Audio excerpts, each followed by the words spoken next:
Buenas noches, amigos. ¿Cómo no creer en el destino? ¿Cómo olvidar aquella sensación?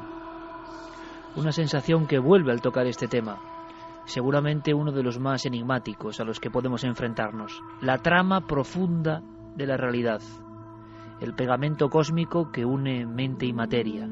El puente entre lo físico y la psique humana. ¿Acaso hay mayor misterio?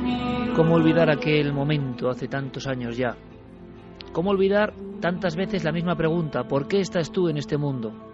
¿Cómo empezaste en todo esto? ¿Cómo no ser ejemplo vivo, como tantos otros colegas, de la evidencia, de la realidad, de la rotundidad de algo maravilloso, que muchos han llamado sincronía? Pues de todo eso hablamos porque desde luego ni soy tan especial ni soy el único.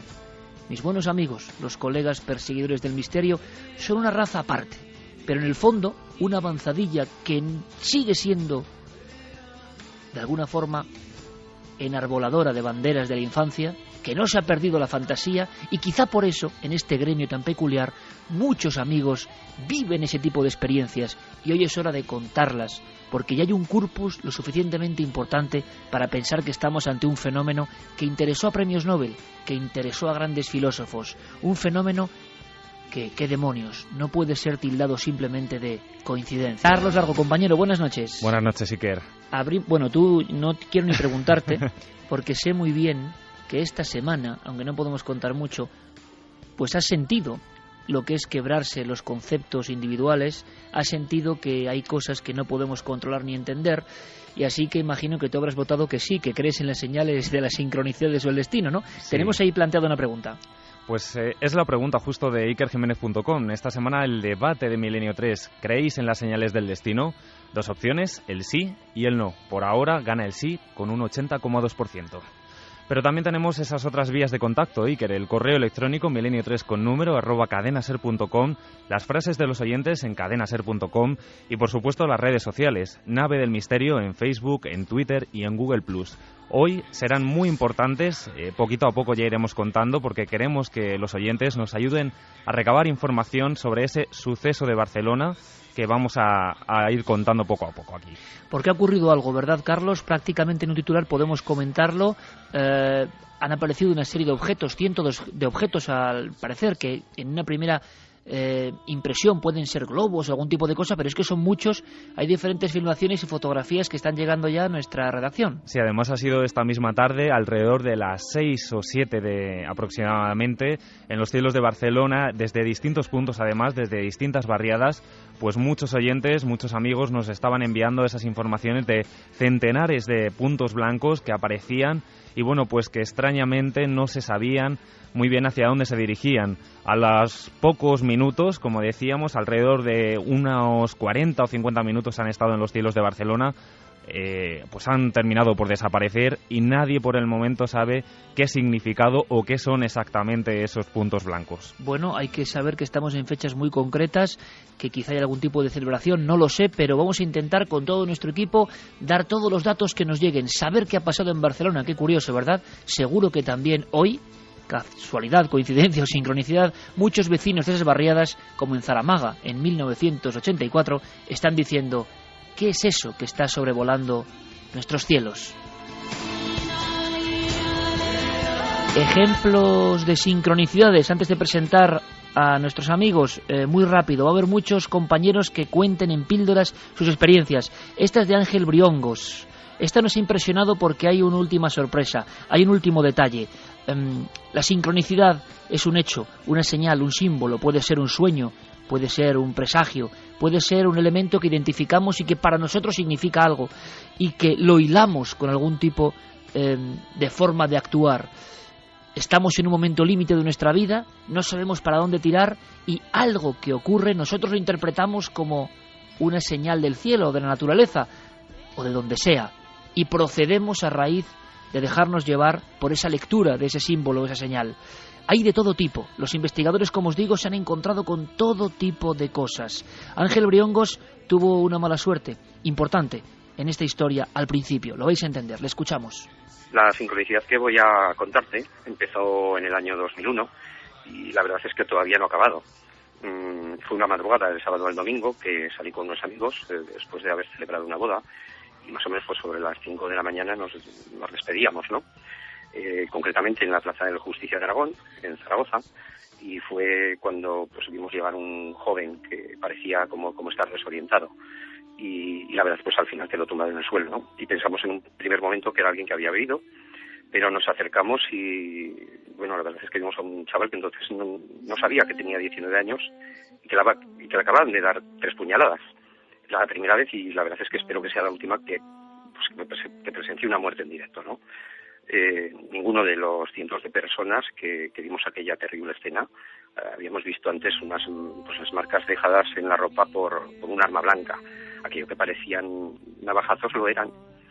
Instintivamente, pues no sé, al poco rato pues alcé la mirada, como queriendo ver el alma que escapaba del cuerpo.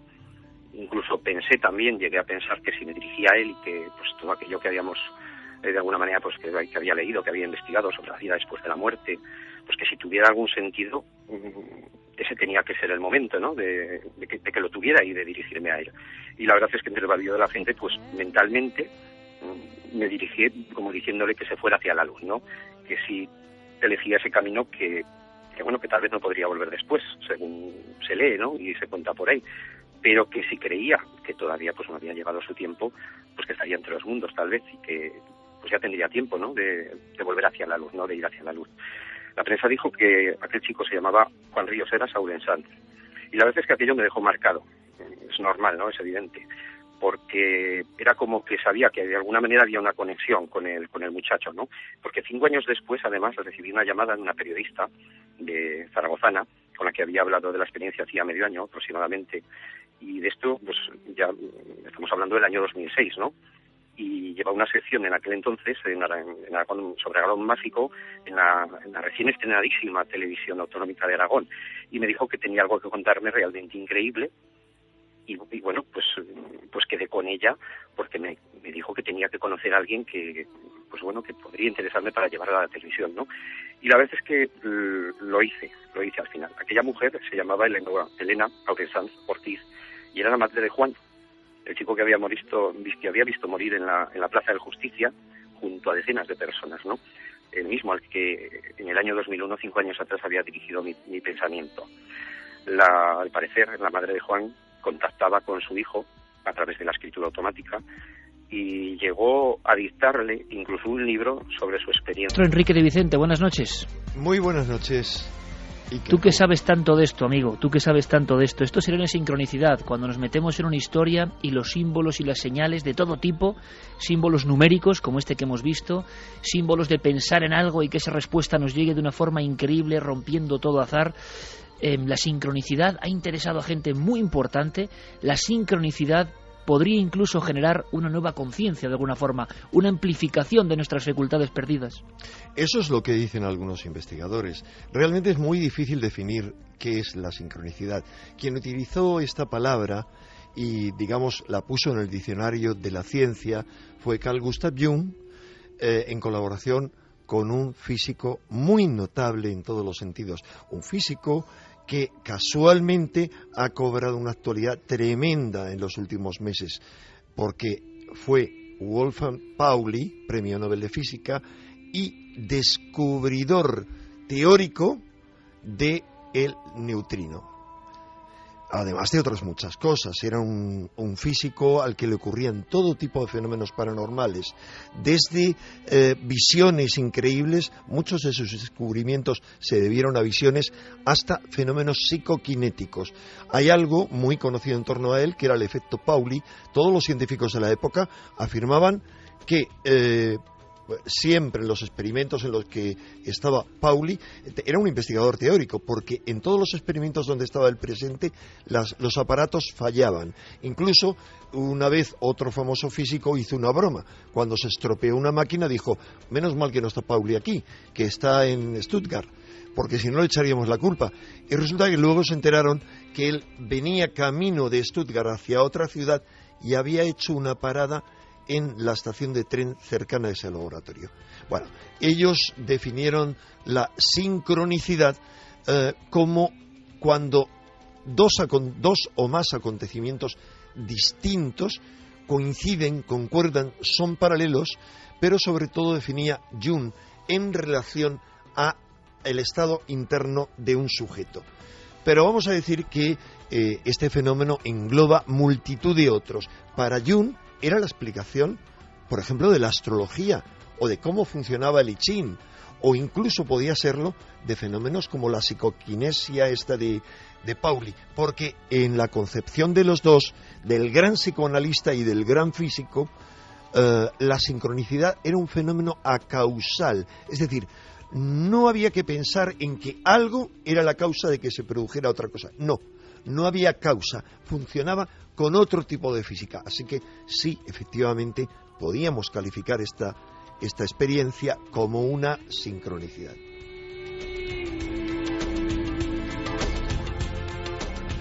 Pero por lo tanto se estarán preguntando nuestros amigos, los oyentes, ¿eso quiere decir que hay un orden cósmico, un orden de las cosas que no nos han contado, que se comporta de una forma completamente diferente a la física, el racionalismo, que tiene un significado para cada uno de nosotros? La gran pregunta incluso sería, ¿podemos trazar un diálogo con todo eso?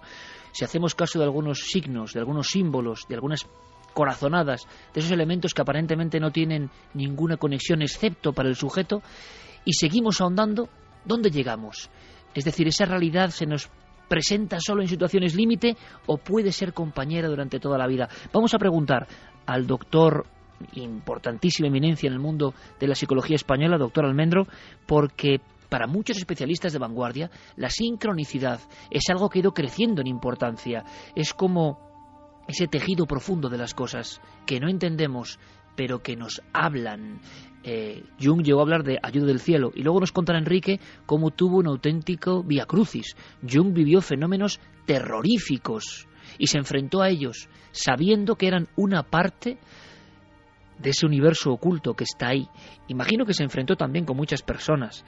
Y Jung tiene una definición que me parece maravillosa, y es que esos fenómenos más extraños, más aterradores, estas entidades que parece que se aparecen, en el fondo son advertencias de que en este mundo racionalista, de que en este mundo hermético y medido, de que en este mundo descreído todavía existen cosas, todavía estamos, yo no sé si ligados o sometidos a entidades o a conceptos suprahumanos. Son emisarios de esa advertencia.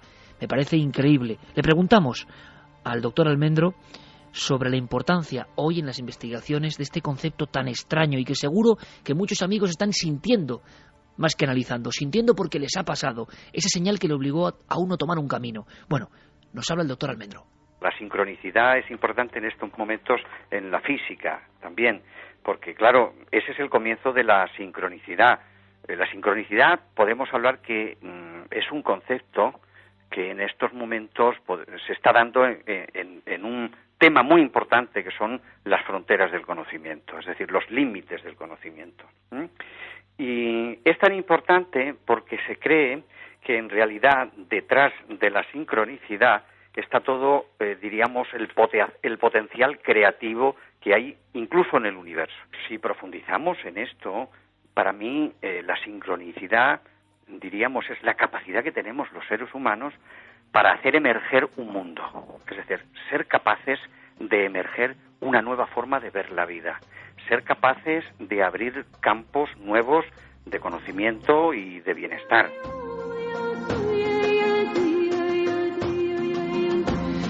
Javier Sierra, compañero, buenas noches. Muy buenas noches, Iker. Tú también tienes, imagino, historias como la que yo contaba en un principio, evidentemente. Algunas incluso he tenido el atrevimiento de contarlas en la televisión a modo de reflexión. Historias importantes en momentos claves de la vida de uno. Claro, de uno depende decir todo esto es casual, todo esto es pura coincidencia, de alguna forma azar numérico, o no. El universo me está hablando de alguna manera. Bueno, hay yo creo que una serie de temas, cada uno tiene los suyos, no son comunes, no son compartibles, pero hay una serie de temas que debemos encontrar que son como grandes imanes para esta clase de coincidencias. En mi caso, por ejemplo, uno de los grandes imanes que sigue todavía generando ese tipo de situaciones extraordinarias es una figura que tú sabes que yo le tengo mucho cariño, que es Sor María de Jesús de Ágreda, ¿no? La Dama Azul. Me tropecé con ella en medio de una sincronicidad tremenda. Además, mira, Enrique, que está esta noche aquí, fue testigo también de aquella historia. En el año 91, en febrero de 1991, yo publiqué un artículo en la revista Año Cero sobre teleportaciones, y terminaba aquel reportaje mencionando a una tal María de Ágreda, no tenía más datos, que decían que había estado en 500 ocasiones en Nuevo México sin haber abandonado nunca su lugar de residencia en España. Y al cabo de 2 semanas, preparando otros reportajes y en plena actividad reporteril con mi coche recorriendo el norte de España, una nevada me dejó aislado en la Sierra de Cameros, y tratando de huir de ahí sin cadenas y, en fin, contra todos los elementos, acabé llegando a las puertas de un pueblo que me sirvió de refugio. Ese pueblo se llamaba Ágreda. Y Ágreda, de repente comprendí que no era el apellido de aquella dama, sino que podía ser el lugar de procedencia. Quise averiguar algo más sobre ella, pero al ver que, en fin, con las bajas temperaturas el pueblo era impracticable, decidí abandonarlo. Me equivoqué, entre comillas, de carretera. Terminé a las puertas de un convento que había sido fundado por esa María de Ágreda que yo había mencionado en mi artículo, y allí no solamente comprendí su historia, sino que me vi atrapado en una serie de sincronicidades sin fin, como las que le han pasado a Ángel Briongos y que nos contaba, ¿no? Sincronicidades que me llevaron, al cabo de pocas semanas después de aquel encuentro, a Nuevo México por primera vez, donde pude ver los lugares donde se había aparecido esta mujer en el siglo XVII, y que terminaron convirtiéndome en escritor, Iker, nada menos. Es decir, esa mujer, esa entidad, esa figura te llamaba, te daba un nuevo plan de vida. Y esto puede parecer una locura, increíble, pero personajes de la talla de Jung, repetimos, y otros tantos, como el premio Nobel Pauli, se metieron a fondo, y cuando uno se mete parece que se abre la caja de Pandora y que empiezan a surgir cosas. ¿Y por qué a determinadas personas le pasan cosas? ¿Porque son muy raros o porque realmente están perfectamente atentos a las señales que pasan delante de todos nosotros, pero ni nos enteramos? ¿Señales como cuál? Bueno, quiero que escuchéis brevemente a nuestra compañera Carmen Porter, porque además hay sincronicidades de última hora, las hemos vivido, y una de ellas antes de ayer, por cierto. Esto es así, ya teníamos el programa en la cabeza y esto ocurre. Escuchamos a Carmen porque este es el ejemplo de un símbolo que se cruza, pero que tiene un potente significado para las personas. Es como si el observador y lo observado se fundiesen en un todo que no acabamos de entender. Pues hace unas fechas estábamos en Poza de la Sal. Poza de la Sal es el pueblo donde nació Félix Rodríguez de la Fuente. Estábamos allí porque Iker iba a dar el pregón de las fiestas, y además aprovechamos para hablar con algunos de los compañeros de juegos de Félix Rodríguez de la Fuente. Ellos nos decían que, bueno, desde pequeño siempre le había acompañado un pequeño zorro, que la gente del pueblo pues decía que no entendían cómo ese zorro, que normalmente se comía a las gallinas, a los pollos de los vecinos, pues podía seguir a un humano, que eso era incomprensible. Pero Félix Rodríguez de la Fuente tenía ese compañero fiel desde los 10 años. También hablamos de los lobos a los que siempre amó este gran documentalista. Y justamente cuando ya salíamos del pueblo, íbamos por la carretera de Páramo de Masa. Allí se había aparecido un enorme lobo cuando Félix Rodríguez de la Fuente fue enterrado en su pueblo, e íbamos comentando lo que había ocurrido en esa jornada. Justamente cuando estábamos hablando de ello, un enorme lobo viejo se nos cruzó delante del coche. Sería una sincronicidad más, de no ser porque este mismo jueves estábamos en Pelegrina. Pelegrina es la localidad donde Félix rodó casi todos sus documentales en España. Habíamos ido a ver allí un pequeño monumento que se ha hecho en su honor, recordando esos documentales de animales. Y cuando ya estábamos de regreso hacia Sigüenza, íbamos hablando precisamente de cómo se nos había cruzado el lobo en la carretera. Parecía una señal de Félix, ¿verdad? Y íbamos hablando también de ese pequeño zorro que le acompañaba. Pues bien, delante de nuestro coche se cruzó un pequeño zorro. Se paró justo al lado de la carretera, nos miró y continuó su camino. una sincronicidad tremenda que ha ocurrido hace apenas 2 días.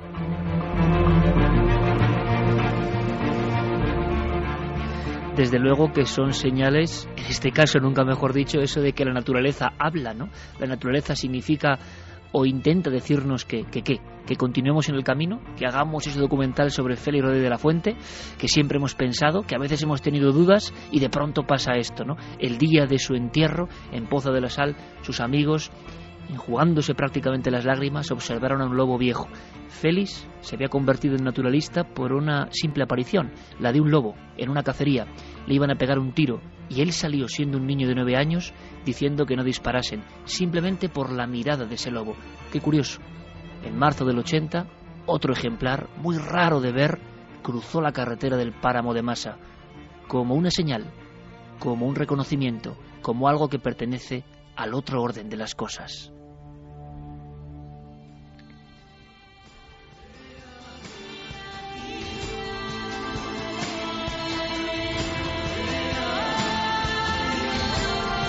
Y sobre esas cosas, amigos, vamos a hablar. Y sobre esas historias vamos a profundizar.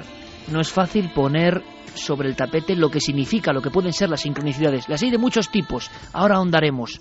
Vamos a fijarnos muy bien en todas las noticias, en lo que ha pasado esta semana. Y especial atención, amigos, a lo que ha ocurrido en Barcelona también, por supuesto, si tenéis información. Vamos con toda la actualidad y continuamos con este especial de sincronicidades. Esta semana comenzamos en Perú, donde un equipo de arqueólogos cree haber hallado la tumba donde fue enterrada la mujer de Naim Lap, el que según la tradición oral fundó el reino Mochica. En la huaca se han encontrado 120 objetos, entre ornamentos y emblemas de poder, hechos en oro, plata y cobre, y 116 cerámicas que creen que pudieron pertenecer a Certerni, su esposa. Pero para algunos estudiosos, Naim Lap solo fue una leyenda. El profesor Rivera Dorado nos habla de quién era este personaje. Pues este personaje se establece en la costa norte y funda la civilización mochica allá por el siglo II-III de la era cristiana. Entonces no hay constancia, aparte ya de esas noticias que dan los españoles. Hay un señor Francisco de Ávila, ¿verdad?, que escribe en el siglo XVII. Salvo esa constancia que dan algunas fuentes españolas, no hay ninguna otra prueba de carácter arqueológico. No tenemos pruebas, no se ha encontrado ninguna tumba que podamos adscribir a este personaje. No hay referencias mochicas, puesto que no tenían escritura los mochicas. Leyenda o no, lo cierto es que arqueólogos como Christopher Donan llevan años buscando su tumba y por el momento solo han encontrado algunos dibujos murales que parecen representar a este escurridizo mandatario.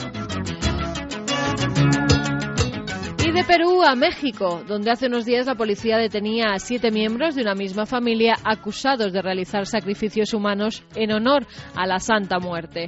Los hechos se producían en la localidad de Sonora, donde los acusados secuestraron y mataron a 2 niños de 10 años y a una mujer.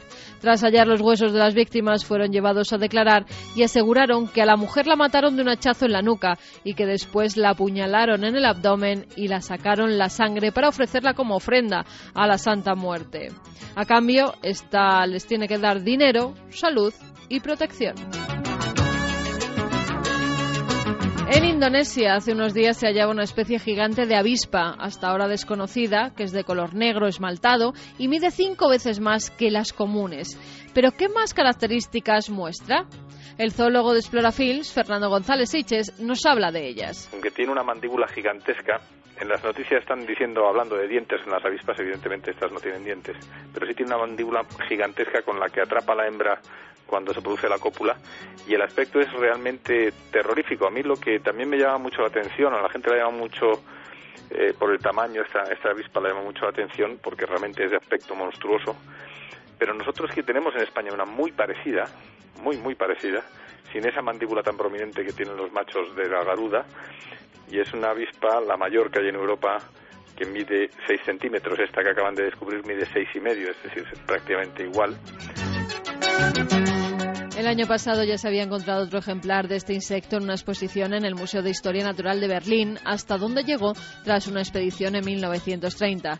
La nueva especie, como bien decía el zoólogo, se llamará Megalara garuda, que es una divinidad de la mitología asiática, un mensajero alado de los dioses, mitad hombre, mitad animal. Pero esta avispa gigante, ¿es peligrosa para el hombre? Existe, y es así que es peligrosa, un avispón de 1 centímetro menos de tamaño, pero de mucha más envergadura y peso, que es el avispón gigante asiático, o avispa mandarina, y esta avispa sí tiene un veneno que es capaz de matar a un hombre. Y son muy conocidas porque ya están empezando a entrar, algunas han entrado, me imagino que traídos por la fruta de algunos barcos, han entrado por el norte de España y se caracterizan porque matan y destrozan colmenas enteras de abejas. Y acabamos con una dimisión, la de Antonio Eredi Tatto, el científico responsable del experimento Ópera, que señalaba que los neutrinos eran más rápidos que la luz. Al parecer, después de que hace unas semanas se afirmara que hubo un error en las mediciones del GPS y una mala conexión de un cable de fibra óptica, el físico, presionado por sus compañeros del Instituto Nacional de Física Nuclear italiano, ha decidido dimitir. En una nota de prensa que ha emitido el vicepresidente de este instituto, se ha asegurado que en abril se llevarán a cabo nuevas pruebas sobre la velocidad de los neutrinos. Dentro de poco también serán publicados los resultados de las pruebas realizadas por físicos americanos, así como en otros laboratorios de todo el mundo. La semana que viene, mucha más información aquí, en Noticias del Misterio.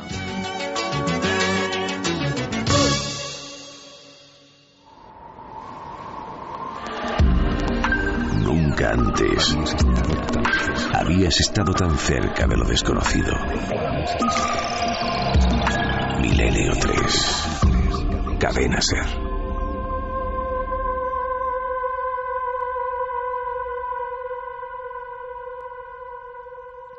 Aquí estamos de nuevo.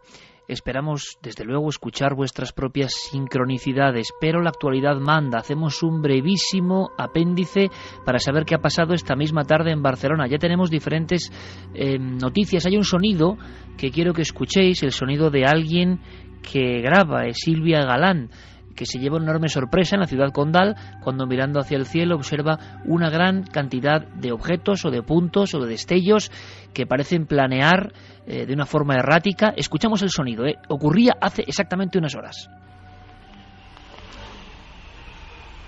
Parecen paracaidistas, ¿no? ¿Lo ves? ¿Lo pillas móvil? No lo pilla bien. Hostia, no lo sé, pero es ¡hola! Hay un montón. Y cada vez aparecen más. Ahora sí que están bajos. ¿Ves? Sí que era eso lo que estábamos ¿Qué viendo. son? ¿Pero qué coño es eso? Son trozos de algo, te lo estoy diciendo. No, caerían rápidamente, eso está flotando en el cielo. Esto era el sonido, esta era la sensación que se tenía en tiempo real. Esto ha ocurrido hoy mismo y queremos saber algo más del misterio. Tenemos conexión directa exactamente a las 2:06 con Silvia Galán, la autora de ese vídeo. Silvia, buenas noches. Hola, buenas noches. Silvia, que os habéis llevado un buen susto, creo, ¿no? Pues sí, de hecho, bueno, yo me he llevado el susto. Mi hijo estaba encantado porque hasta se ha puesto nervioso al comentar el vídeo, pero que él cree que no eran destellos ni nada raro. Él piensa que ha sido algo diferente. La verdad es que ha sido... parecían como estrellas al principio, lo que pasa es que estaban como muy quietas y como muy asimétricas todas. Se han parado encima del edificio ha durado 1 hora y media o así. Y luego han vuelto para atrás y han desaparecido. ¿Vivís en el centro de Barcelona o en algún sitio concreto? Sí, nosotros vivimos en Sants Badal, al lado del Camp Nou, al lado del campo del Barça. Y estábamos mirando para la montaña del Tibidabo. Verían como... Además había justo una raya de un avión que había pasado, que lo veis en el vídeo, supongo. Y entonces los mismos aviones pasaban y se veían como muy cerca, pero como más arriba del avión, dijéramos, ¿vale? Y venían como del Tibidabo, bueno, como si vinieran de Castelldefels, de la zona de Castelldefels por la parte del Tibidabo, y se iban para el mar. Pero se han quedado mucho rato encima, a la altura de nuestro edificio, dijéramos, y hay otra chica que también lo ha grabado desde las Ramblas, que se llama Maite, y tengo yo el vídeo en mi Face, pero en las Ramblas se ven como caen. Sin embargo, los nuestros estaban parados. Y además era como una imagen de la Guerra de los Mundos, como si se acercaran muchas naves. Era una cosa muy extraña. ¿Y qué color o qué aspecto? Eran blancos. totalmente blancos. Redondos. Sí, sí. Sí, en un primer momento te digo, parecían estrellas o trozos de algo, pero es que no se dispersaban. Iban juntos y se ve en el vídeo que hacen como figuras geométricas. Bueno, yo de verdad que no creía en según qué cosas, pero desde hoy te puedo asegurar que, bueno, estoy nerviosa y todo, pero si ves las imágenes es muy heavy. Pues de inmediato Guillermo León, nuestro compañero, que habrá colocado esos vídeos ya en la nave del misterio, en nuestras vías de contacto. Le agradecemos un montón a Silvia su información. Queda claro que ahora todas las personas pueden ejercer de reporteros de primera clase de alguna forma, estar ahí con la noticia. Lo habéis filmado durante varios minutos, si no me equivoco. ¿Y cómo ha sido la desaparición? ¿Aquello se ha apagado? ¿Se ha ido alejando? ¿Habéis perdido la visión? Sí, ¿O simplemente se han ido alejando?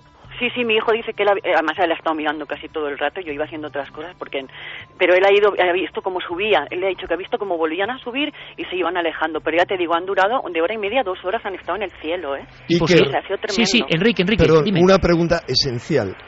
Comienzo de la observación, hora de comienzo aproximado. Las 5 de la tarde. 5 de la tarde. Sí. Además, ¿Y hasta qué hora ha durado más o menos? Hasta las 7 menos 10 o así.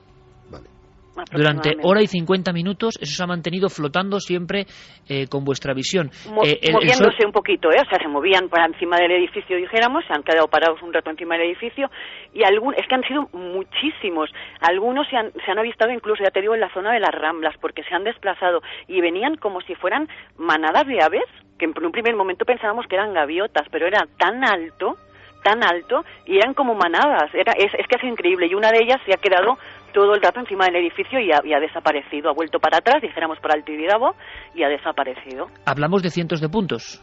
De cientos de puntos que, a ver, con el móvil solo se aprecian los grandes. Es que era una imagen de verdad, como si fuera la guerra de los mundos, que aparecen todos los ovnis así de golpe, que aparecen en el planeta, pues lo mismo, o sea, eran muchos puntos. Vamos a hacer una cosa, abrimos contacto en directo, conectamos con Sevilla. Guillermo León, compañero, buenas noches. Sí, buenas noches, ¿qué tal?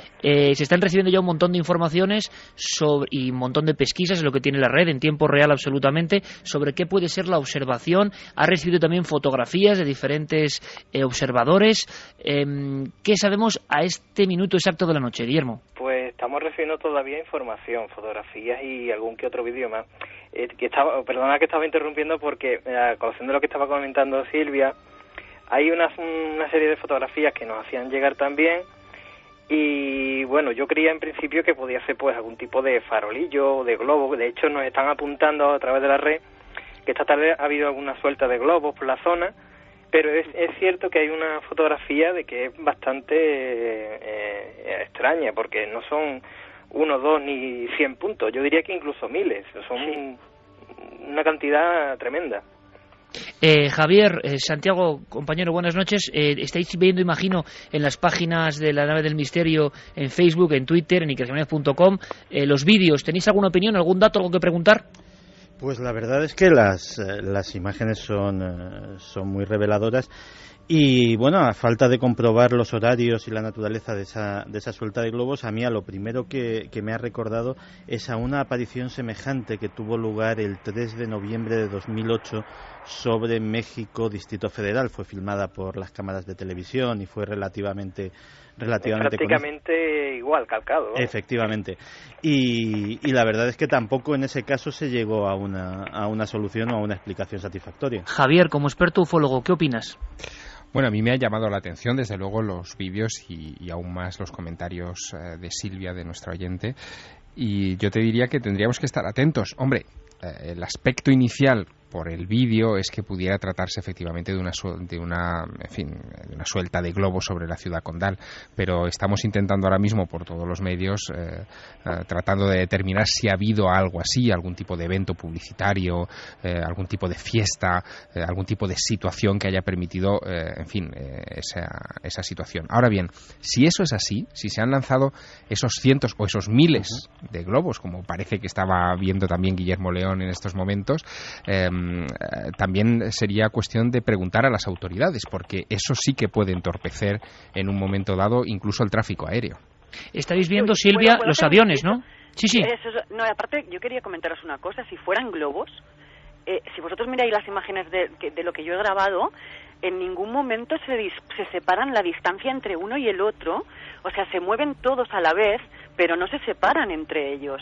Si os fijáis en el vídeo, hay como una figura simétrica de una especie de triángulo, y se ve perfectamente que no se separan entre ellos. Los globos normalmente, cuando hay una suelta de globos, se dispersan. Lo primero que han pensado en mi familia es que eran una suelta de globos, pero es que si miráis bien las imágenes, no se separan, o sea, entre ellos se separa muy poco la distancia. Además, de verdad que nosotros lo hemos visto bastante cerca, y yo puedo decir que es más, podría ser más producto de alguna explosión o de alguna desintegración o algo que haya entrado en la capa, de verdad, porque daba más imagen de tipo ceniza o algo así en plan grande que de globos, porque se deformaban. De hecho, es curioso lo que comenta Silvia, porque hay otro oyente que nos comentaba que era como una especie de espuma, una especie de nieve, pero totalmente... Ceniza, sí. Exactamente, totalmente a escala gigante.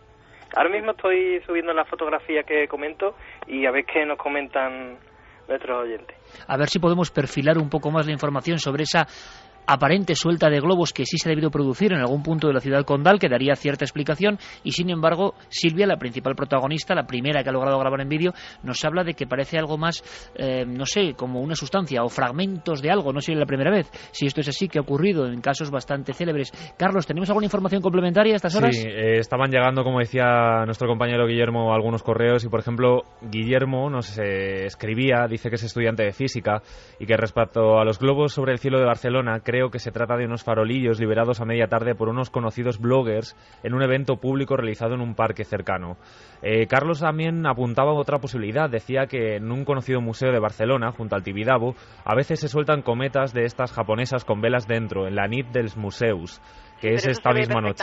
No, que no tiene nada que ver, porque yo los veo desde casa porque tengo el Tibidabo enfrente, pero no tienen nada que ver, son farolillos encendidos. No tiene nada que ver. ¿Reflectaban el sol de alguna forma, Silvia? ¿Estos objetos? Es que eran totalmente blancos, o sea, eran como burbujas primero. Cuando se iban acercando veías que eran más deformes, que no tenían forma redonda. En un primer momento, además es que estaba tan alto y bajaban. A ver, yo creo que cuando hay suelta de globos también se van muy para arriba y a lo mejor se dispersan muchísimo. Y ya te digo, iban como muy en manadas, de verdad, o sea... si lo hubieseis visto no diríais tan o sea, yo te diría, pondría la mano en el fuego que globos no eran, no Enrique, dudo que haya habido una suelta. ¿Puedes dar, tú que has cubierto historias de este tipo en vivo también en la radio y en la cadena SER, lo que son las sincronicidades? ¿Sabes lo que estoy pensando, maestro? Me estaba imaginando ahora mismo, pues final de los 70, principios de los 80, y casos parecidos sobre Madrid en este caso, con Antonio Josales, sea lo que sea el fenómeno. Es un curioso bucle. Viendo el vídeo y viendo las imágenes, ¿tú qué opinas? Es que no he podido ver el vídeo, ese es el problema. Todavía no has podido... No sé dónde encontrarlo. No os preocupéis, vamos a hacer una cosa. Pero vamos a ver, hay algo que a mí me parece fundamental, y es, sea lo que fuere, yo lo vinculo con la celebración del Día de la Tierra. Es decir, hay dos opciones. O realmente es algo que a mí me ha parecido desde el principio lo más normal, que se ha lanzado para anunciar el Día de la Tierra, y aquí Carlos Largo me está poniendo el vídeo, o sea que entre tanto lo podréis ir viendo. O si no es algo natural y no encuentra explicación, yo desde luego no desecharía la explicación de que alguna de las inteligencias que se oculta tras el fenómeno OVNI haya querido remarcar con su presencia el Día de la Tierra. Esto puede sonar como un poco loco, pero ya ha ocurrido en otras ocasiones recientemente, en los últimos meses, en los últimos años, apariciones masivas, por ejemplo la de Nueva York. Ahora hay que descartar primero la explicación en la que yo he pensado desde un comienzo, y es que sea algo humano en relación al Día de la Tierra. Me hablabas de casos, sí. Hubo un caso muy famoso y muy importante aquí en Madrid, y es que empezaron a verse realmente una forma muy extraña, algo que cambiaba de forma, se veía sobre la zona de ventas. Bueno, la cuestión es que yo me puse efectivamente con Antonio Josales a llamar de inmediato a gente, y la conclusión, ojo, fue fascinante. Militares, antiguos, digamos, militares de la aeronáutica, aseguraban que era algo que no tenía explicación. Pues la tenía, y era que era la celebración, era el 20N, y era la celebración del 20N desde la Plaza de Toros, que habían lanzado globos atados. ¿Qué ocurre con los globos atados? Que van cambiando de forma según los agita el viento en una dirección u otra, y alguien que lo observa desde lejos no ve los globos. Pero bueno, cuando pueda ver las imágenes te diré algo Vamos más. a hacer una cosa, Enrique. Guillermo, ¿en cuántos minutos o cuándo podrá estar ese vídeo, imágenes explicativas del fenómeno en nuestras redes? Pues la fotografía ya está en la red. Un poco de paciencia porque también nos está jugando un poco los hados de las redes esta noche, no sé qué es lo que pasa. Y ya por lo menos la fotografía sí la tenemos ¿Pero en qué parte de la red? En Twitter está online y en Facebook también. Bueno, vamos a hacer una cosa. A lo largo del programa, si hay más información, ir buscando en esas vías de contacto las fotos y dentro de nada los vídeos. Y le queremos agradecer muchísimo a Silvia, no solo que haya capturado el fenómeno, sea lo que sea, vamos a intentar llegar a una solución, sino lo bien que nos lo ha contado y que ha estado muy atenta. Eso es lo principal, estar atento a las señales, nunca mejor dicho. Silvia, muchísimas gracias. Gracias a vosotros. Que te quería recalcar una cosita que me acaba de decir mi hijo. Sí. Dice que se veían como muchas estrellas, miles de estrellas. O sea que es lo que me ha dicho él que te diga. Perfecto, pues recogemos el apunte. Muchas gracias. A vosotros. Buenas noches.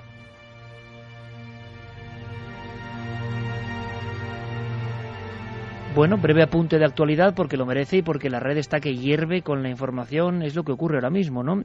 Un acontecimiento es registrado desde diferentes perspectivas, cámaras, fotógrafos, filmadores, con móviles, con cualquier tipo de artilugio, uno se convierte en una central informativa. Ha pasado sobre Barcelona y estaría muy bien saber algo concreto, quizá, lógicamente, lo más racional, pero quizá no lo sabemos. Lo que tenemos que hacer es informar en tiempo real, acudir a todas las fuentes y tenemos a todo el equipo paralelamente, al mismo tiempo que desarrollamos el asunto de las sincronicidades, pues pendientes de lo que ha ocurrido sobre Barcelona. Ahondamos de nuevo en este asunto. Estas señales, igual es todo lo mismo, quién sabe, es la misma espiral. Hemos hablado con Massimo Teodorani, que es astrofísico, y que ha hecho un libro muy interesante que yo recomiendo, se llama Sincronicidad, y nos daba la idea un poco. Hombre, que un astrofísico se meta en estos berenjenales ya es un buen detalle. Y nos hablaba de Jung, quiero que ahora Enrique nos cuente más cosas, nos hablaba de la fuerza que tuvo esto en su vida.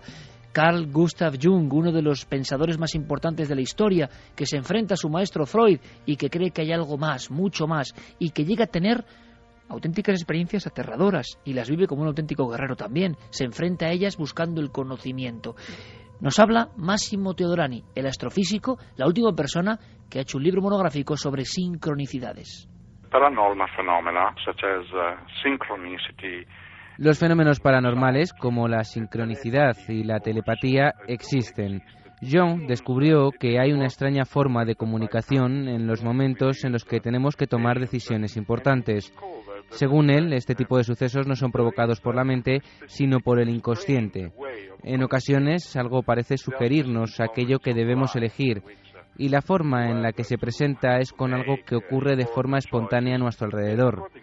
Por ejemplo, me pregunto si tengo que creer a la persona a la que acabo de conocer o no, y de repente veo un zorro. Pues eso le indica a mi pensamiento que tengo que tener cuidado, porque esa persona es muy astuta.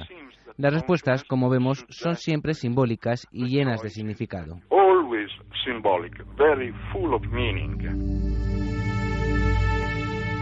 No deja de ser curioso, el zorro que aparece en la historia de Jung también, con una paciente que está explicando cómo un zorro espectral, un zorro fantasmagórico, se aparece en sus sueños. Los sueños como principal factoría de señales, porque tampoco sabemos muy bien qué son los sueños. Hay diferentes interpretaciones. Esta paciente de Jung, que le abre el camino del estudio de la sincronicidad, le habla de un zorro que una y otra vez le aparece. Y cuando está con ella, en la campiña próxima a su lugar de trabajo, Jung comprueba cómo un zorro se les cruza en el camino, cosa que debe ser un símbolo de lo más habitual, un arquetipo que debe decirnos algo, sin duda alguna.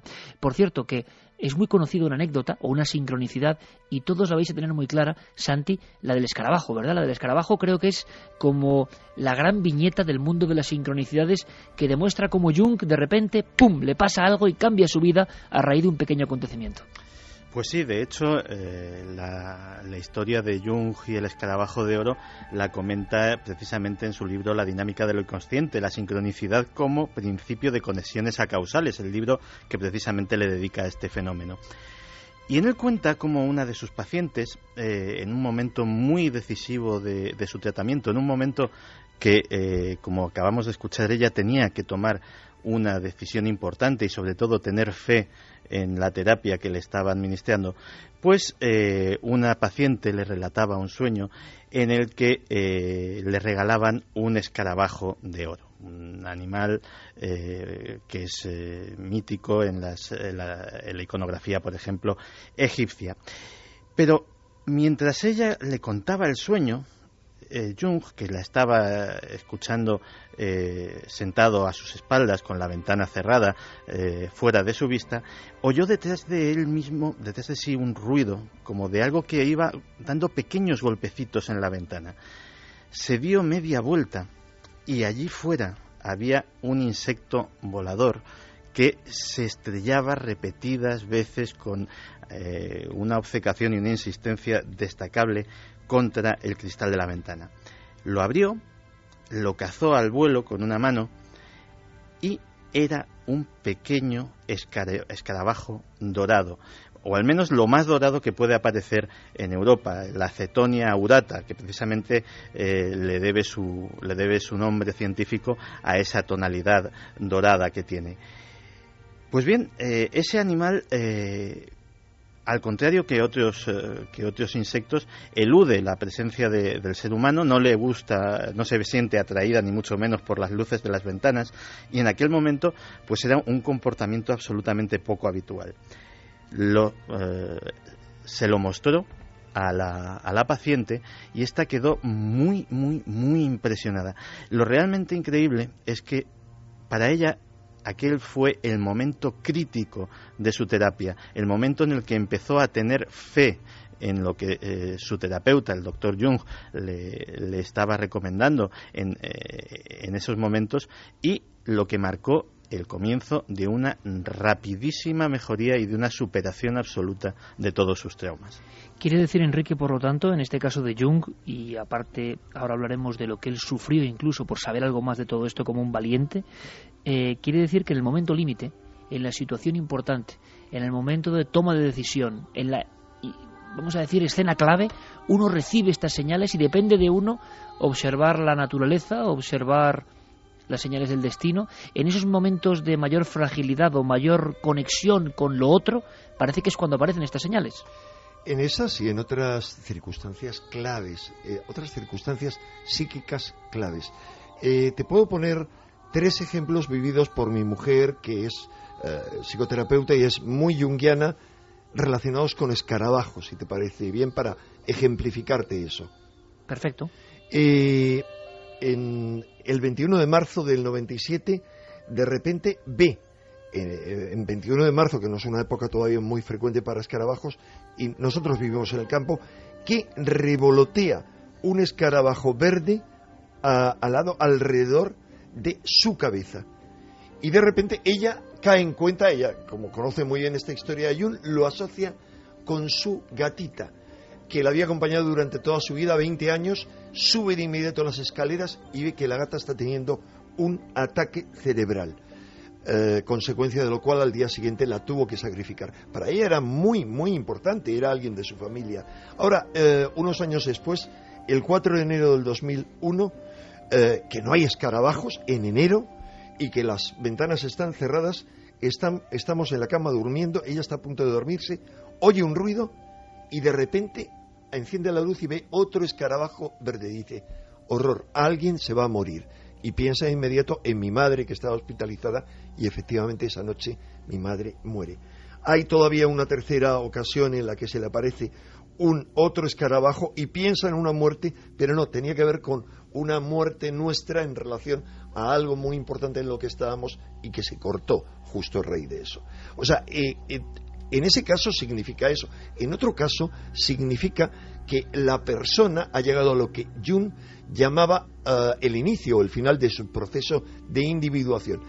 Por decirlo de forma muy simple y muy burda, de su realización como persona. O sea, a un punto clave, pero puede ser ese u otro. Hay muchas preguntas, Iker, que veo que está haciendo la gente en la nave del misterio en relación, tanto algunas dirigidas a mí como otras al programa, en relación al número 11. Bueno, tú sabes la importancia que yo le he dado siempre al 11, la cantidad de cosas que han ocurrido relacionadas con el 11. ¿Qué significa eso para mí? Para mí eso es una sincronicidad, no es ninguna magia, no es ninguna historia, no es algo que nos permita adivinar nada, no. Está marcando un signo, un hito para la humanidad y para muchas personas. Hay mucha gente que está contando en el Facebook de la nave del misterio que qué pasa con la gente que ve 11 en un reloj, como les ocurre a muchos de ellos, y prestan atención. Que se despiertan justo en ese momento, o que miran justo los dígitos, los números digitales de un reloj, y siempre está esa fecha. Efectivamente, y en torno a esa fecha, tú sabes que han ocurrido un montón de cosas que a mí me han fascinado siempre, el 11M, el 11S, tú sabes la obsesión que yo tuve a raíz del 11S, y cómo hice toda una serie de cálculos que me llevaron certeramente a pensar en un atentado en un día 11 en Madrid. Pero se trata de sincronicidades. Yo trataba de adivinar, de descubrir esos signos, esas señales del destino, pero son señales que nos están indicando en una dirección, pero no nos dicen exactamente qué tenemos que mirar, pero tienen significación no para la globalidad, sino para muchas personas para las que eso supone una toma de conciencia de algún tipo. Pero por eso, Enrique, en el momento en que somos más vulnerables, o estamos en un instante de nuestra vida donde queremos tambalearnos, o hay que tomar una decisión, contaba Jung que el consciente de alguna forma rebaja su presencia y lo inconsciente aflora, y por eso de alguna forma vemos de otra manera esas señales que en otra disposición mental ni siquiera repararíamos en ellas. Así es, y la persona que hace caso a esas señales y las sigue por encima de lo que le diga su sentido común o los demás, realmente elige su camino, el único camino, el camino correcto. Quien no hace caso a las señales entra, te digo por muchos casos que he conocido, que han conocido analistas como mi mujer y otros, realmente toma un camino equivocado, un camino que no le hace estar bien, que no le hace sentirse coherente consigo mismo. Esto es algo que sé yo por experiencia propia, y no sé si tú has tenido experiencias de ese tipo también. Yo, por supuesto, muchas. Lo que pasa es que uno a veces no sabe bien lo que busca, cuál es la señal, pero a veces ocurre como un lucero y te marca. Una de las más asombrosas le ocurrió a Javier Sierra, y a mí me parece una hermosísima. Yo he hablado de la sincronicidad precisamente en Cuarto Milenio, recordando la historia de Voronezh y del aterrizaje en Rusia de una supuesta nave de otro mundo. Pero al final eso era importante, bueno, de acuerdo, pero sé que para alguien fue muy importante, absolutamente esencial en su vida, y yo no sé si Javier quiere repetirlo, contarlo, aunque sea brevemente, porque yo he contado lo que a mí me pasó en Vitoria, coincidencia entre un caso sacado por la prensa, por la radio, y que no ha vuelto a ocurrir en Vitoria nada de ese nivel, y justo yo, esa noche, descubrí a los ovnis. Pero es que Javier, años después, en un momento clave, en un momento de tribulación, en un momento donde de alguna forma incluso él cree que tiene que tomar otro camino, ese universo, esa naturaleza que conspira, esa locura en la que casi nadie cree, ¡pum!, se muestra de nuevo, ¿no, Javier? Pues sí, ocurrió en 1989, y es verdad que la palabra que describe mi estado de ánimo en esas fechas era la de tribulación. Yo estaba a punto de entrar en la universidad para estudiar finalmente Ciencias de la Información, que era la única carrera que yo quería hacer realmente. Sentía la vocación por la comunicación desde muy niño y, bueno, en fin, había orientado toda mi carrera, mis estudios hacia ese punto, hacia poder estudiar en la Facultad de Ciencias de la Información de Madrid.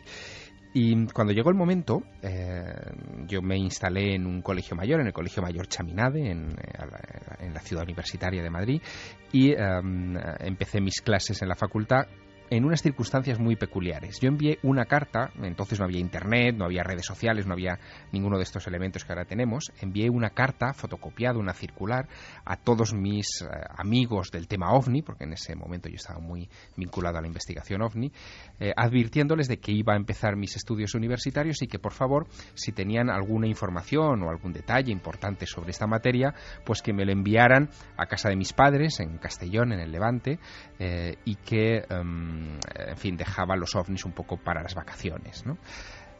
Cuando ya había mandado esa carta y la habían recibido todos estos amigos, creo que incluso a Enrique también le debía avisar de este asunto, ocurre algo. Ocurre en octubre de 1989, justo al principio del curso. De repente, la primera mañana de clase, yo voy a la facultad, atiendo a las primeras explicaciones, los planes de estudio, y regreso a mi colegio mayor donde no me conoce nadie.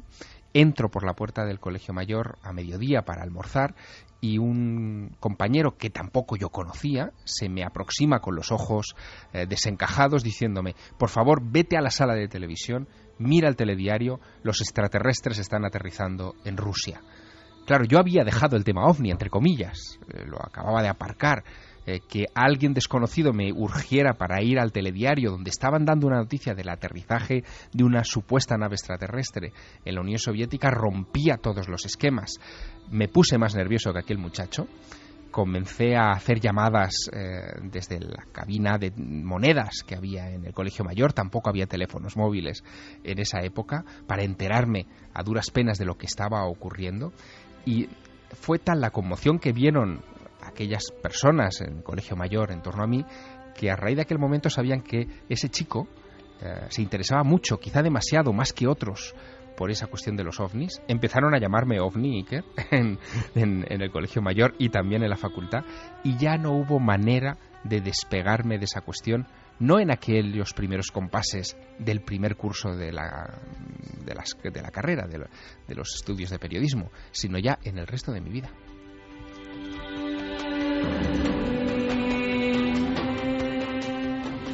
Y esto sería para debatir mucho, desde luego. Enrique, ¿tú qué opinas? Entonces, ¿qué ocurre ahí, por ejemplo? ¿Qué está pasando? ¿Qué resortes se están moviendo? ¿O qué nos decía Jung en torno a esto? ¿Qué está ocurriendo en el universo y en la vida de ese chico en ese instante? Es que los casos son muy distintos. O sea, lo fundamental de los fenómenos sincronísticos es que no tienen una unicidad en cuanto a qué es lo que producen en las personas o cuáles son sus características. Hay todo tipo de fenómenos sincronísticos. Tú te estás refiriendo a los más importantes, a los significativos, a los que marcan la vida de una persona, pero hay otros que son de advertencia.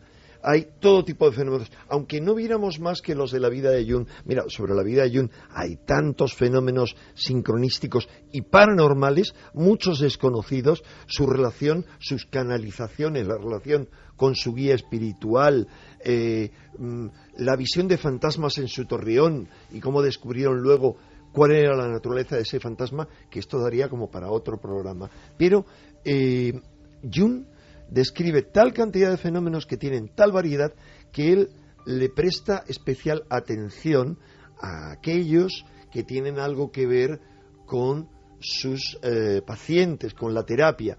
Pero en ocasiones esos fenómenos sincronísticos no se refieren a los pacientes. Si quieres te cuento algo muy interesante que le ocurrió a otro terapeuta que era el antiguo presidente de la Sociedad de Psicología Analítica, es decir, de psicoanálisis de Francia, de París. Él, de repente un día, hay un paciente que llega y le cuenta un sueño. Bien, un segundo paciente le cuenta el mismo sueño. Un tercer paciente le cuenta el mismo tipo de sueño que ha tenido esa noche. Y de repente le dice, algo raro ocurre aquí. Mira a esos tres pacientes, cuándo han comenzado, cuándo ha sido su última terapia, y comprueba que la última terapia ha tenido lugar el mismo día para los tres. Ve sus anotaciones de ese día y comprueba que ese día él estaba atormentado por un problema personal muy grave. Y comprende que los sueños son una respuesta a su problema. Cuando llega un nuevo paciente y le dice, le voy a contar un sueño, y él le dice, espérese, ¿el sueño tiene que ver con esto? Y dice, sí. Ahí comprende que en esos 4 sueños le están dando una respuesta para él. Es decir, en ocasiones el psicoterapeuta, el psicoanalista, tiene un sueño que tiene que ver, es una solución para un problema de su paciente. En este caso, al contrario. Pero ¿qué ocurre, Iker? Hay otro tipo de sincronicidades para que veáis la variedad tan enorme. ¿Qué ocurre con las sincronicidades masivas?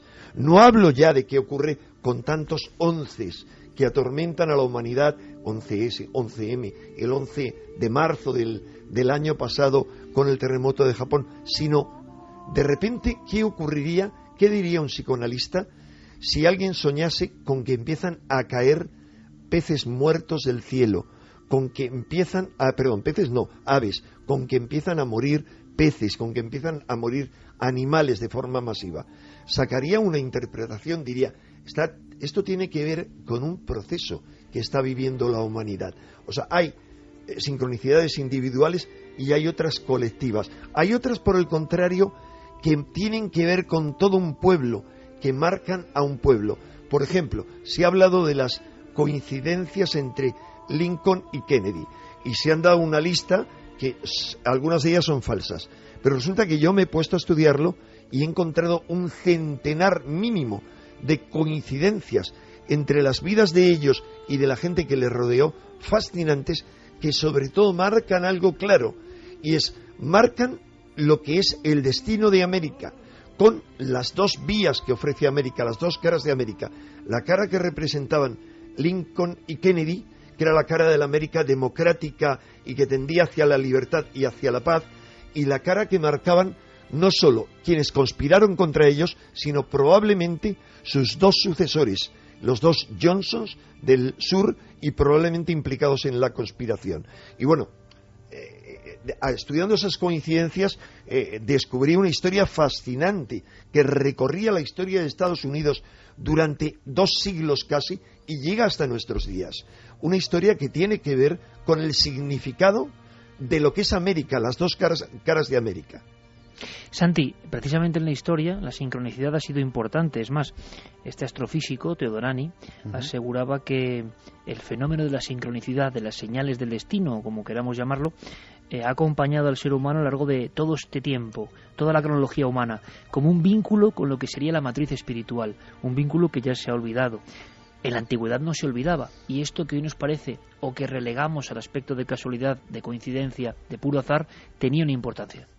Claro, porque es que considerar el mundo en términos de patrones de interconexiones, de sucesos individuales, a lo mejor ahora, lo que está comentando Enrique o lo que estamos hablando aquí, nos puede parecer muy raro, pero a los habitantes de la Edad Media o a los de la China antigua les parecería lo más natural del mundo. Fíjate que cuando nosotros vemos que, por ejemplo, las coronaciones de reyes, los inicios de guerras o de epidemias, el nacimiento de hombres famosos, siempre iba acompañado en el mundo antiguo de variados presagios naturales, de apariciones de luces en el cielo, de nacimientos de animales deformes en caso de grandes desgracias, etcétera, etcétera. No es que, digámoslo así, fueran pobres supersticiosos que estaban dando interpretaciones erróneas y que casualmente coincidían con ese tipo de sucesos, sino que tenían una visión del mundo que comprendía las afinidades entre cosas y comprensiones aparentemente distintas, y que básicamente sabían leer de alguna forma esas sincronicidades mucho mejor que nosotros. Consideraban que la naturaleza es un solo organismo gigantesco en el que cada persona tiene su propio lugar, y que se sentían ellos pues parte de esa armonía del universo, y de hecho era la única forma que ellos entendían como la clave para obtener un verdadero conocimiento. Ellos estaban muy atentos a las señales porque en el fondo esto que estamos tratando nosotros como un fenómeno, para ellos la sincronicidad formaba parte de su cotidianidad. Claro, era el fluir de la vida, ¿no? Cuentan que Pitágoras hablaba de la afinidad entre todas las cosas, Plotino, Heráclito o Hipócrates, el padre de la medicina, consideraban que no estábamos separados del resto de cosas, algo que, por cierto, la física cuántica demuestra una y otra vez, que todo está vinculado, hay una ligazón impresionante, pero en los últimos 300 años el ser humano se ha afanado, casi recogiendo o recortando las fronteras de una manera drástica, en separarnos de la matriz de las cosas. Y Jung hablaba de ese puente entre la materia y el espíritu, de recuperarlo, porque era incomprensible que todo ese conocimiento se quedase fuera. Ocurre una cosa en el ámbito, por ejemplo, de la investigación, cuando estamos sobre el terreno, y esto sé que le puede interesar a mucha gente, porque ha leído muchas aventuras, por ejemplo, de JJ Benítez, que tuvo un término muy interesante, me parece muy interesante, y me gustaría que nuestros amigos debatieran sobre él, que es el de nave nodriza, que yo creo que es muy sonoro, ¿no? Es muy arquetípico también, nave que vela por nosotros. Yo recuerdo que Fernando Jiménez del Oso, ni más ni menos, hace 7 años que nos dejó, yo recuerdo que mi primer libro dejó escrita una frase que a mí me impresionó mucho, se me quedó marcado de una forma especial. La sincronicidad, la señal, el destino, la nave nodriza, lo que queréis llamarles, eso que te empuja hacia la pista cuando es correcta, o cuando tú vas en un sentido correcto, cuando tú tienes el alma en posición correcta, y sin embargo te aleja de la pista cuando te va a llevar a la barranca, ¿no?, de las cosas, cuando te va a hacer despeñarte, cuando no va a ningún sitio con provecho y con positividad, y te aparta de ese camino. Los investigadores, pero todos, tendríamos para muchísimos libros solo con anécdotas. Por ejemplo, una cosa que es muy extraña es cómo los dados del azar se conjuntan para que casos antiquísimos, casos sepultados, casos olvidados, aparezcan, se revelen, de alguna forma se muestren ante nosotros, incluso en el instante en que ya habíamos arrojado la toalla. Pero habíamos llegado hasta ese pueblo, hasta esa carretera, hasta ese camino, con mucha fe, con fe en lo que hacíamos, con fe de fantasía casi de niño, creyendo que era importante contar eso para nuestra revista, para nuestra radio, para donde sea. Ejemplos, bueno, muy rápido, para que escuchéis, y no solo nuestros. Por ejemplo, Ángel del Pozo, siguiendo la historia de un tractorista de Valladolid muy célebre, Emiliano Velasco, disparado por un ovni, supuestamente, caso del año 75, mes de julio, pero no es lo que importa el caso en este caso, sino cómo el investigador llega y cómo los hilos de lo que sea, del destino, de la sincronicidad, van llevando hasta nuevas pistas. Escuchamos. Es un tractorista, o era un tractorista de la provincia de Valladolid, de Pedrosa del Rey, en al que supuestamente le disparó un objeto volante no identificado mientras se dedicaba a sus labores de la agricultura. Cuando realicé la investigación desconocía dónde vivía su viuda, y había un triángulo entre 3 pueblos, San Román de Ornija, Villaster de Abajo y Pedrosa del Rey. Intuitivamente decidí ir a San Román de Ornija, no sé por qué. Paro mi coche, me encuentro con un vecino y le pregunto por la viuda de Emiliano Velasco, Leonor Mayo, y me dice: está usted enfrente de la puerta, esa puerta de ahí es su casa. Y esta escena tan breve, tan bien contada, tan arquetípica también del investigador que llega porque algo le empuja hasta la puerta, rebasando todas las probabilidades, sabemos que es un auténtico clásico, que yo creo que todos hemos vivido, pero muchas veces, y sobre todo estando solos, viajando solos en busca de algo. Ejemplo, da igual que sea Castilla, puede ser Canarias, con José Gregorio González, nuestro querido amigo, buscaba un caso, el más antiguo, de aparición de un ser en el archipiélago canario, en 1959, pero apenas había datos, todo estaba perdido en la bruma, y la sincronicidad parece que ayuda a llegar a algo cuando más difícil está la cosa. Escuchamos. Habían transcurrido más de 50 años, 53 para ser exactos, y en la búsqueda del domicilio de esta mujer, resulta que aparcamos el vehículo justo, de todos los sitios donde podíamos haber elegido aparcar, aparcamos el vehículo justo por fuera de la casa del hermano de esta testigo, y a la primera persona que preguntamos por el paradero fue precisamente al hermano de esta mujer, ¿no? La verdad que fue bastante, nos dejó bastante perplejos esta situación, pero este cúmulo de sincronicidades tuvo una segunda parte, unas semanas más tarde, cuando regresamos de nuevo a investigar este caso. Intentamos localizar a otro testigo de otro incidente que residía en otro lugar muy diferente al de nuestra protagonista, y cuando preguntamos por ese testigo nos dan una serie de indicaciones que nos condujeron nuevamente al lugar donde habíamos aparcado el vehículo hacía varias semanas atrás, y con otro testigo de otro caso absolutamente diferente, ¿no? Son esos momentos en los que uno parece que tiene, que se abren determinados caminos, o que la fortuna juega a tu favor. ¿Y por qué la fortuna juega a favor de uno? ¿Por qué se abren esos caminos? ¿Qué ocurre? ¿Qué está pasando? Un último ejemplo de este tipo, que es el tipo clásico. La localización de un documento, de un testigo, ocurre mucho con las personas, de casos que son casi imposibles de recuperar y que aparecen de alguna manera ante el investigador solitario. Pablo Villarrubia, nuestro compañero, buscando en Extremadura, 3 zonas bien diferentes de nuestra piel de toro, un caso ocurrido en Záfara. Y pasa esto. Mira, una de las historias más sorprendentes que me ocurrió a lo largo de alguna investigación, en el transcurso de alguna de estas, por Cuarto Milenio, ocurrió el año pasado, quizás hace 2 años, en Zafra. Estábamos buscando a un testigo, a un guardia civil, que había visto presuntamente un humanoide y no sabía por dónde tirar. O sea, que no conocíamos a nadie, algún contacto. Teníamos la historia apenas de que este hombre había visto un humanoide en la carretera y nada más. Entonces, en mi desesperación, voy hasta un camarero del lugar, del bar de Zafra, donde estábamos comiendo, y en broma le digo si él conocía a alguien que había visto un ovni. Y por casualidad, él era amigo justamente del guardia civil que había visto el humanoide en el año 2000 en una carretera cercana a Zafra. A veces incluso con las bromas. Esto es como la familia del misterio más profunda, y que a veces nos centramos en el objetivo que perseguimos, el caso concreto, la documentación, y dejamos a un lado lo que nos ha llevado en volandas hasta esa documentación. ¿Qué opináis, amigos? ¿Qué hay detrás de esto? Esto no es una cosa casual. Esto, si anotamos en nuestras investigaciones, daría para varios libros, ¿no?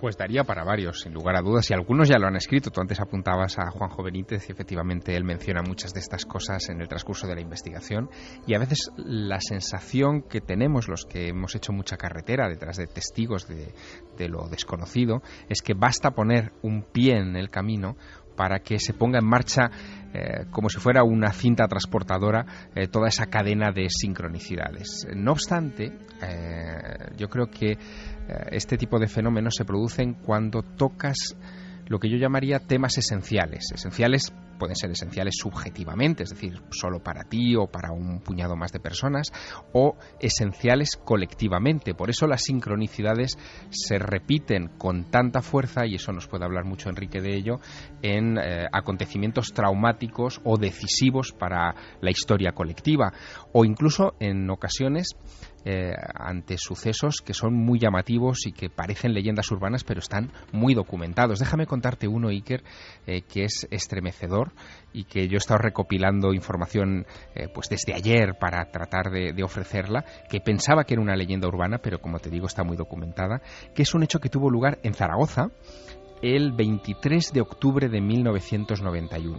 Fue al caer la tarde cuando de repente un coche, un Opel Corsa rojo, enfila la calle Lastanosa del centro de la ciudad, cerca de la comisaría de Delicias, a unos 150 metros de esa comisaría importante de la capital maña, y de repente el coche empieza a sufrir problemas con el motor. Sus 2 acompañantes se bajan para empujar el coche fuera de la calle, y como no pueden, avisan a un transeúnte, a un vecino del barrio, para que les ayude a empujar.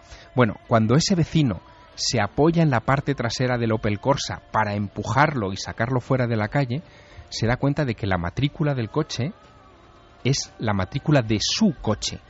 Es decir, tiene la misma numeración, Zaragoza 5117 y la letra, pero que está puesta en un Opel Corsa cuando él lo que tiene es un Renault 11. Aquello le llama mucho la atención, se asoma al vehículo, mira a los 2 señores, a la pareja que ha salido del vehículo, se da cuenta de que hay algo extraño y comienza a gritar, a dar la alarma, porque cree que hay unos bultos sospechosos dentro del vehículo. Eran los años de plomo de ETA y piensa que ese coche puede ser un coche bomba. Bueno, el caso es que cuando llega la policía, los 2 ocupantes del vehículo se han dado a la fuga, el coche efectivamente era un coche bomba, y los 2 personajes eran nada menos que Idoia López Riaño, la tigresa, y también Juan Jesús Narváez Góñiz, perseguidos por la Policía Nacional y por la Guardia Civil, en fin, a toda velocidad en aquellas fechas. Pero imagínate la enorme coincidencia. Un vecino, de repente, es llamado a empujar un coche y el coche tiene su número de matrícula. Por eso se da cuenta y por eso se evita una matanza, Iker.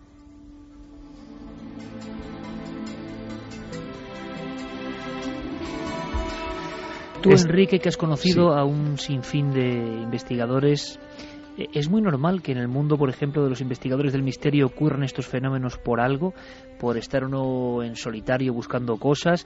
No es algo que surja en estas últimas generaciones, sino que todos los que habéis estado en el mundo del misterio desde hace tiempo sabéis que tocando determinados temas da la impresión de que ocurren cosas y que se estimulan algunas cosas que habitualmente parecen dormidas y que van surgiendo las pistas y sincronicidades. Esto es así, ¿no, Enrique? Así es. Mira, son tal cantidad de las historias que he vivido y que conozco que han vivido algunos otros compañeros, pero especialmente yo, que si quieres te hago dos ¿Cuál es tu mínimos sincronicidad resúmenes. Buscando el misterio que más te ha marcado? Bueno, no caería yo ahora en cuenta de una sincronicidad que me haya marcado de forma esencial, porque como tú, Iker, y como Javier, yo empecé, pues no a los 11, a los 12 años fue cuando quedé cautivado por el mundo del misterio, y justo este año voy a cumplir 50 años de pasión por el misterio. Pero fíjate, hay dos cosas. Una, he vivido mis propias carnes la norma que dice Alan Vaughan, que es uno de los principales estudiosos de las coincidencias y de las premoniciones, que cuando uno se pone a investigarlas y a escarbar, parece que se manifiestan en tropel como queriendo decir, aquí estamos. Eso me ha ocurrido siempre. Me ocurrió, he escrito varios artículos cada vez que me han encargado un artículo o un tema como tú me has encargado ahora. Por ejemplo, cuando me encargaron el primer artículo muy interesante sobre coincidencias, que fue en el año 1985, fue que yo le llamé al director, era mi segundo artículo, iba a proponer mi segundo artículo en la revista, y le digo, te iba a proponer algo sobre el Titanic.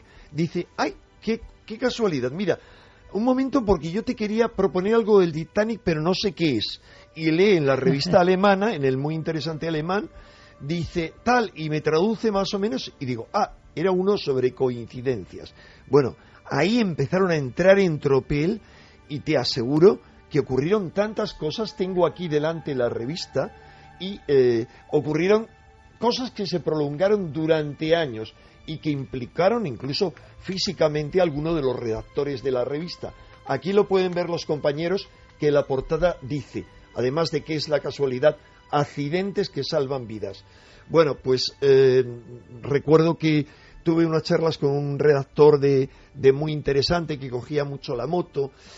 En fin, no sé, un día me dio por advertirle, comentarle y tal. La cuestión es que finalmente este hombre genial murió de la forma más tonta. Él conducía muy seguro, siempre por Madrid, pero hubo un conductor que abrió la puerta del coche indebidamente, él se golpeó, salió volando y fue atropellado por otro coche.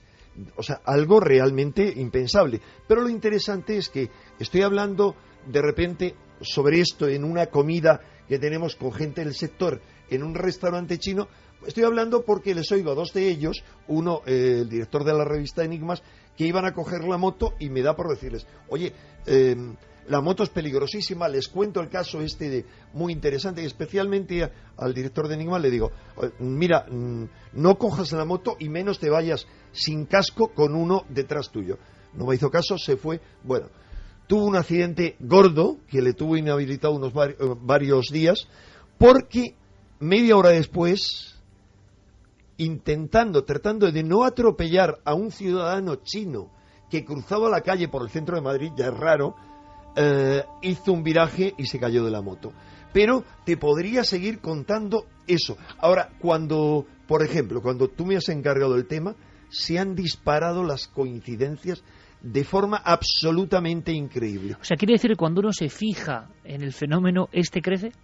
Eso es. Pero por otro lado, tú habías dicho, cuando se tocan ciertos temas sensibles, aparecen cosas increíbles. Te cuento una anécdota que implica a otros dos investigadores históricos de estos temas. Claro. Fue la primera vez que yo subí a un sitio que tú conoces bien y que te apasiona, que es Garabandal. Uh-huh. Bueno, la primera vez que voy a Garabandal me llevan Julio Arcas Gilardi, que era el primer ufólogo de Cantabria, del CIOBE. Yo iba a dar conferencias para el CIOBE desde los primeros de los años 70, y creo que venía con nosotros Nacho Cabria, que es un antropólogo que estudia también el fenómeno ovni. La cuestión es que mientras subimos en la montaña, y estoy hablando de ellos porque los dos son ahora muy escépticos, ellos, si me escuchan, recordarán que se estropearon 3 cámaras fotográficas de forma inexplicable, dejaron de funcionar. Pero bien, subimos a lo alto de la montaña, ¿y qué nos encontramos allí? Nos encontramos con 3 personas. 2 de ellas son alguien que había vivido en Garabandal, y su pareja.